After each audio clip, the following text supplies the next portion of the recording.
একদিন ছেলেটি যখন অফিসে যাচ্ছে তার স্ত্রী স্বামীকে ডেকে বলছে, গো ওই পাশের বাড়ির মধু তার মাকে কোথায় রেখে এসেছে একটু জেনে এসো তো। কেন? আরে এসো না, পরে বলো। জেনে এসেছে।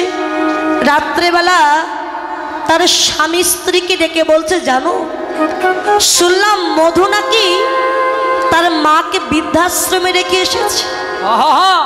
তো এই কথা তুমি জিজ্ঞাসা করছো কেন? হাগো তখন স্ত্রী স্বামীকে ডেকে বলে, জানো মধু যেমন তার মাকে তার বৃদ্ধাশ্রমে রেখে এসেছে, তোমার বাবাকেও তুমি কাল সকালবেলা বৃদ্ধাশ্রমে রেখে আসো। কেননা তোমার বাবার তো বয়স হয়েছে, তোমার এই বৃদ্ধ বাবার জ্বালা কে ভোগ করবে? তোমার এই বাবার জ্বালা সহ্য করবার জন্য কিন্তু আমি এই সংসারে আসি। শাশুড়িটা তো অকালে গেল, শ্বশুরটাকে যে কেন রেখে গেল এটাই বুঝি। নিয়ে গেলে ভালো হতো।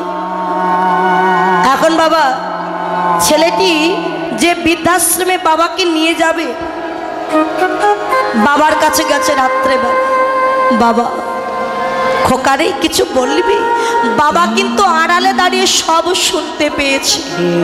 খোকা কিছু বলবি বাবা? হ্যাঁ বাবা, আমি তোমায় একটা কথা বলতে এসেছি। খোকারে তুই কি কথা বলবি আমার জানা হয়ে গেছে বাবা। জানতে পেরেছ? বলো তো আমি কি কথা বলবো। খোকারে কাল সকাল হলেই তুই আমায় বৃদ্ধাশ্রমে রেখে আসবি, সেই কথা বলতে এসেছিস তাই না বাবা? বাবা তুমি কি করে জানলে তোমায় বৃদ্ধাশ্রমে রেখে আসবো? খোকারে বৌমা যখন তোর সঙ্গে বলছিল আমি আড়ালে দাঁড়িয়ে সব কথা শুনতে পেয়েছি বাবা। জানিস খোকা, বৃদ্ধাশ্রমে যাব তাতে আমার কোনো দুঃখ নেই, কষ্ট নেই মনে। ওরে বৃদ্ধাশ্রমে তো শুধু আমি একা নই, আমার মতো কত অসহায় বাবাকে তার ছেলে গলা ধাক্কা দিয়ে বৃদ্ধাশ্রমে রেখে এসেছে। আমারই মতো কত অসহায় মাকে তার বৌমা হাত ধরে বৃদ্ধাশ্রমে রেখে এসেছে। আমার মতো কত মানুষ সেখানে আছে। খোকারে সমব্যথার ব্যথি না হলে কি মনের কথা বলা যায় বাবা? তবে একটা আনন্দ হচ্ছে কি জানিস, এই জগতে আমার চিন্তা কেউ করুক বা না করুক, আমার বৌমা ঠিক আমার চিন্তা করে রেখেছে। তোর মা মারা যাওয়ার পরে বড় একা হয়ে গেছে বাবা। তুই চলে যাস অফিসে, নাতি চলে যায় স্কুলে, বৌমা সংসারের কাজে ব্যস্ত থাকে, একা সংসারে মন বসে না বাবা। তাই আমার বৌমা আমার চিন্তা করে রেখেছে খোকা। বাবা বুঝতেই যখন পেরেছ, ব্যাগ গুছিয়ে নাও, চলো তোমার বৃদ্ধাশ্রমে রেখে আস। আমি কি তোমার ব্যাগ গুছিয়ে দেব? না রে খোকা, ব্যাগ লাগবে না, তোর দেওয়া ধুতি পাঞ্জাবি পরে আছে, কাঁধে নিলাম গামছা, চল বাবা। ছেলে যাচ্ছে আগে আর বাবা যাচ্ছে পশ্চাতে। যে বৃদ্ধাশ্রমে রাখতে যাচ্ছে ওই বৃদ্ধাশ্রমের মালিকের দুটি আশ্রম, একটা বৃদ্ধাশ্রম একটা অনাথ আশ্রম। অনাথ আশ্রমে বাচ্চাদের রাখা হয়, বৃদ্ধাশ্রমে বয়স্কদের রাখা হয়। তা বৃদ্ধাশ্রমটাই দরকার। বৃদ্ধাশ্রমে রেখে ছেলে চলে যাচ্ছে। কিছু দূর যাওয়ার পরে ঘর থেকে তার স্ত্রী ফোন করেছে, ওগো তুমি চলে এসেছো নাকি? বলে হ্যাঁ আমি তো চলে এসেছি। তা বৃদ্ধাশ্রমের মালিককে বলেছ তো যে আমরা না নিতে গেলে ওরা যেন বাবাকে ছেড়ে না দেয়? না সে কথা তো বলিনি। কেন? না বাড়িতে কত অনুষ্ঠান হবে, তোমার বাবা যদি হঠাৎ করে বাড়িতে চলে আসে, কেউ যদি বলে দাদা আপনি কোথায় থাকেন, তোমার বাবা যদি বলে বৃদ্ধাশ্রমে থাকি, আমাদের তো মান সম্মান আছে, তার চাইতে বরং তুমি আবারও যাও, গিয়ে বৃদ্ধাশ্রমের মালিককে বলে এসো আমরা না নিতে গেলে যেন বাবাকে কোনোদিন ছেড়ে না দেয়। বাবা বাবা। ছেলেটি আবারও যাচ্ছে বৃদ্ধাশ্রমে। বৃদ্ধাশ্রমে গেটের কাছে গিয়ে যেই না ভিতরে প্রবেশ করতে যাবে, হঠাৎ একটা জিনিস লক্ষ্য করলো। কি জানে? বৃদ্ধাশ্রমের মালিকের যে চেয়ার, ওই চেয়ারে তার বাবা বসে আছে, আর নিচের চৌকিতে বৃদ্ধাশ্রমের মালিক বসে আছে, দুইজনে গল্প করছে। ছেলেটিকে ডাক দিয়েছে, বাবা। খোকা, তুই ফিরে এলি কেন বাবা? কিছু বলতে চাস? হ্যাঁ বাবা, আমি একটা কথা বলতে এসেছি। সে কথা না হয় পরে বলবো, আগে তুমি একটু ঘরের ভিতরে যাও তো দেখি, মালিকের সাথে আমার একটু কথা আছে। বাবা ঘরে গিয়ে দরজা বন্ধ করে দিয়েছে। বৃদ্ধাশ্রমের মালিক বলল, কি ব্যাপার খোকা, তুমি ফিরে এলে কেন? ছেলেটি বলল, দেখুন আমি একটা কথা বলতে এসেছি, সেটা না হয় পরে বলবো, তার আগে আপনি বলুন, আজকের আগে থেকে আপনি কি কখনো আমার বাবাকে চিনতেন? কেন না, আপনার চেয়ারে আমার বাবা বসে আছে, আপনি নিচে চৌকিতে বসে গল্প করছেন, আপনি কি আমার বাবাকে চেনেন? বৃদ্ধাশ্রমের মালিকটি কেঁদে ফেলল। খোকা, তুমি শোনো না, এই কথা শুনলে তুমি সহ্য করতে পারবে? এমন কি কথা যা শুনলে আমি সহ্য করতে পারবো? শোনো বাবা, আজ থেকে 25 বছর আগে তোমার বাবা মার কোনো সন্তান ছিল না। একটা সন্তান পাওয়ার জন্য কত মন্দিরে গিয়ে কেঁদেছে, কিন্তু সন্তান হলো না। অবশেষে সন্তান পাওয়ার জন্য তোমার বাবা মা আমার এই অনাথ আশ্রমে এসেছিল একটা বাচ্চা নেওয়ার জন্য। আমি তোমার বাবাকে বলেছিলাম, দাদা এক গাছের ছাল কোনোদিন আর এক গাছের জোড়া লাগে না, যে বাচ্চা আপনি নিয়ে যাবেন এ বাচ্চা বড় হলে আপনাকে দেখবে না। তখন তোমার বাবা খুঁজে খুঁজে তোমাকে পছন্দ করে বুকে জড়িয়ে ধরে বলেছিল, দাদা আজ থেকে এই আমার সন্তান, এ আমায় দেখুক বা না দেখুক, আমি মরে যাওয়ার পরে আমার জন্য তো একটু পিণ্ডদান করবে আমার সন্তান, একটু মুখাগ্নি তো করবে। আজকে বিধির কি বিধান, যে অসহায় বাচ্চাকে তোমার বাবা মা তুলে নিয়ে গিয়েছিল রাজপ্রাসাদে, আজকে সেই তুমি বড় হয়ে তোমার অসহায় বাবাকে তুমি বৃদ্ধাশ্রমে রেখে গেলে। ছেলেটি স্থির থাকতে পারলো না, ছুটতে ছুটতে বাবার কাছে গিয়ে ঘরের দরজায় ধাক্কা দিচ্ছে, বাবা দরজা খোলো, দরজা খোলো বাবা, আমার অন্যায় হয়ে গেছে বাবা, আমি ভুল করে ফেলেছি, দরজা খোলো বাবা। বাবা দরজা খুলে বললেন, খোকা কাঁদছিস কেন বাবা? বাবা আমি অন্যায় করেছি, তুমি ফিরে চলো বাবা, আমি অন্যায় করেছি, তুমি ফিরে চলো বাবা। না রে বাবা, ওই মায়ার সংসারে আমি আর কোনোদিন ফিরে যাব না। তুই আমায় ত্যাগ করলে কি হবে? আমি তোকে ত্যাগ করিনি বাবা, তবে একটা কথা রাখবি বাবা। বলো কি কথা বাবা? যেদিন শুনবি এই বৃদ্ধাশ্রমে তোর বাবা মৃত্যু শয্যায় পড়ে আছে,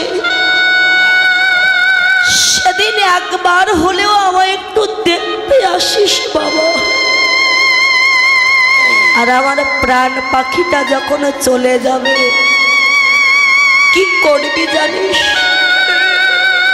আমার বান্ধব বলতে তো তুই ছাড়া কেউ না। আমার এই প্রাণ যাওয়ার কালে ওই শেষের দিনে আমার কর্ণমূলে মধুর কৃষ্ণ নাম আমায় শোনায়ে দিবি।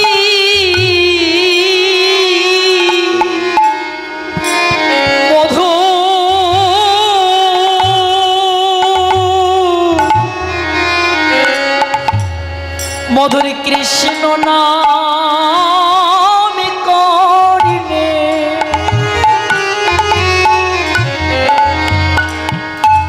শেষের দিনে শুনায়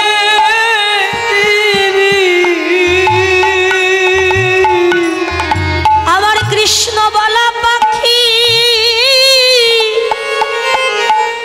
যেদিন এই দেহ পিঞ্জর হতে দেবে ফাঁকি, সেদিন আমার কর্ণমূলে মধুর কৃষ্ণ নাম শোনায়ে দিবি। আমার এই কৃষ্ণ বলা পাখি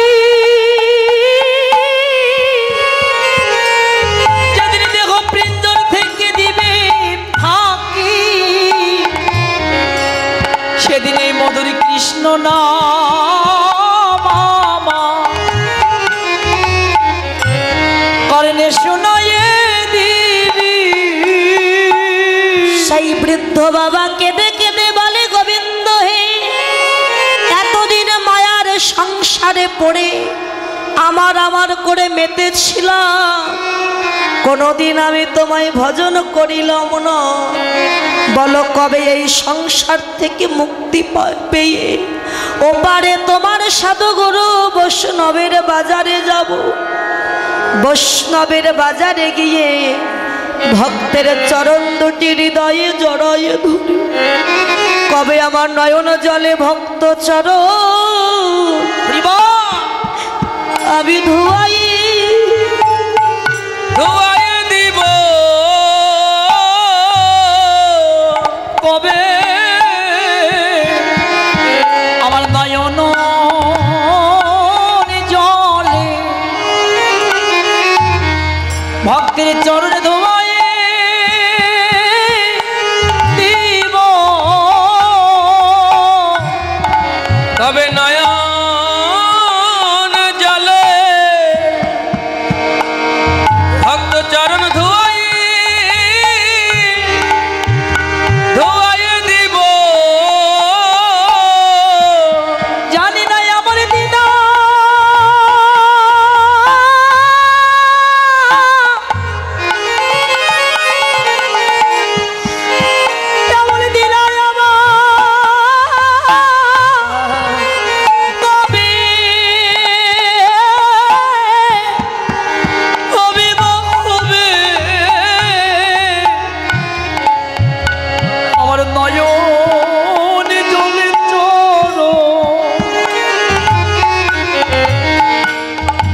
চরণ ধুলি চরণ ধোয়ায়ে দিব। আমার এমন ভাগ্য কবে বা হবে, আমার দুটি নয়ন জলে চরণ ধোয়ায়ে দিব। আমার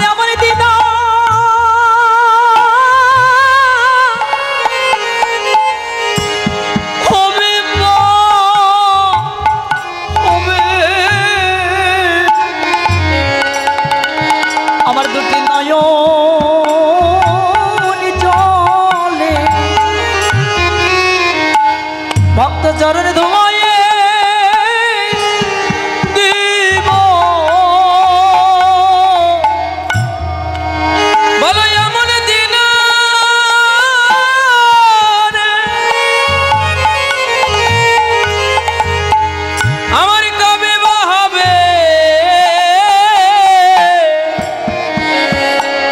নয়ন জলে ভক্ত চরণ আমি ধুয়াইয়া দিব। সেদিনে যেন পতিত বলে দিও না ফেলে, আমায় প্রতিদিন বলে সেদিন দিও না, সেদিন যেন প্রতিদিন বলে আমায় দিও না ফেলে। একদিন কৃষ্ণ বলে আমি কাঁদিলাম না গো, আমি পতিত বলে দিও না ফেলে। একদিন কৃষ্ণ বলে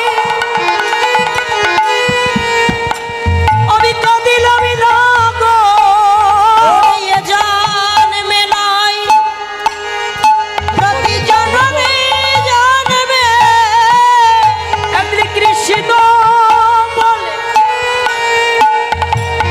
আমি কাঁদিলাম না গো। শুধু এ জন্মে নয় জন্মে জন্মে দিদি বলে দিও না ফেলে।